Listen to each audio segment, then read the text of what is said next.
It's lovely to speak to you today. So congratulations on this film. So could you start by telling us a little bit about what it's like coming back for the second time and reimagining this horror sort of genre of the classic fairy tale? Oh yeah, we're really excited because from following the success of the first film, which did really well across the world, we had a theatrical in America all the way to Australia. That success has let us bring up the budget from the first film a lot, so it's so much better in all departments now. We've got better prosthetics, we've got a better story, better horror. So we're really excited for everyone to finally see this one. Yeah. And obviously you've had a little bit of a cast rehaul. So what was that like? And were they sort of specific people that you had in mind for those parts of Winnie the Pooh, etc.? Yeah, so we kind of recast the entire film. We needed some sort of changes for the second film, and we've got a really good cast with this. So we have Scott Chambers, who's currently on the platform now. He's now the new Christopher Robin, and he's been in some Malpractice, Dr. Jekyll, and he's got a really good performance in the film. We've got the thespian Simon Callow, so he's in it.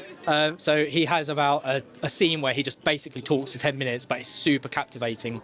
And everyone who's seen the film has kind of unanimously said the performances as a whole have just gone up drastically. But part of that, it's not just the actors' experiences, but also the fact because we had a bigger budget, it allows for more time on the film.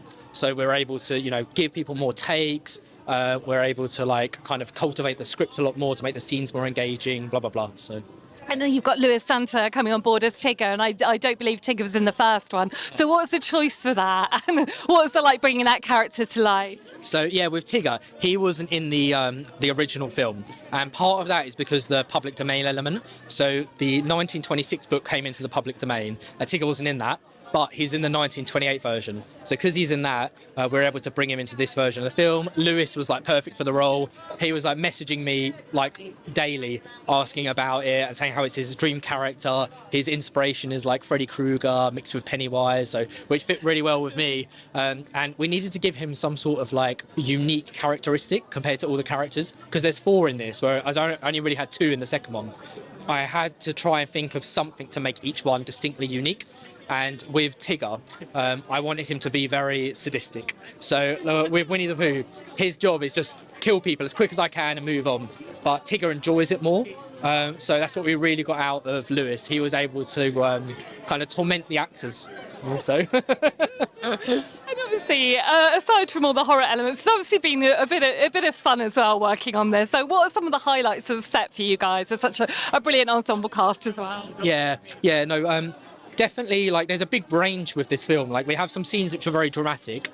So with Simon Callow, his scene was very dramatic, and it was amazingly acted. And we're going from that to some extremes where we've got about 20 people we're killing on a single night. So there is, at the end of the film, there's a big set piece where we have a rave, and there's an absolute massacre there. Who turns up with Al? And they just destroy everyone. So yeah, that was quite a highlight. It's super stressful, but looking back, we're really excited. So. And obviously, I believe you've got a remaking of Bambi and Peter Pan on the rise as well. What is it with this subgenre of taking a classic fairy tale and just ruining our childhood? Yeah, we've got Bambi's already filmed, so Bambi's coming out in about. Probably about 4 months, 5 months. The director of that's actually going to be here. His name's Dan Allen, and we've already seen like a rough cut and some of the scenes he's edited together, and he's done really well. So we're super excited for people to see that. Bambi's an adult. He's going after the hunters, getting revenge, and then the next film is Peter Pan.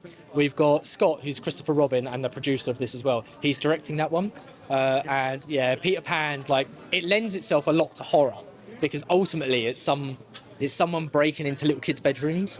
So yeah, we've kind of taken that to the extreme, as you can imagine. So yeah, we're super excited for people to see that. And we have more on the cards. There's a big announcement on the 17th. So in about 7 days, we're announcing one film, which we think is going to make people go pretty crazy. So yeah. What do you hope viewers will take away from watching this Winnie the Pooh rendition? Yeah, so I think what people are going to see is a massive improvement relative to the first film, because there's only so much you can do with certain resources you have. So like on Winnie 1, the principal photography was only 20 grand, and that's like equivalent to a student film. Like, it's not all budget, but budget does make a big difference in what you can actually kind of work with. So in the second film, because we had a higher budget following the success of the first, we were able to get like better creature designs. So they've all got prosthetics on now, so their faces move, they talk more. It's not as much of a one piece. So the one you see the actor in on the platform there, that's just a single piece, and that's from the first film. But the reason we couldn't use the second is because it's so patchy on their face, it would just fall apart if we brought it in. But that's a really big improvement. You can see from the trailer, the creatures look way better. Also, like the story, so I got someone called Matt Leslie involved. He wrote Summer of '84, and I loved Summer of '84. So I got in touch with him, and I was like, do you want to work with me on it? And he was really game for it. So we obsessed over it for about 5 months before we shot it. So the story's way better, the performances, we had more time, so they were really, really solid. The horror is insane. Like, we've got a kill count of, it must be over 50 people.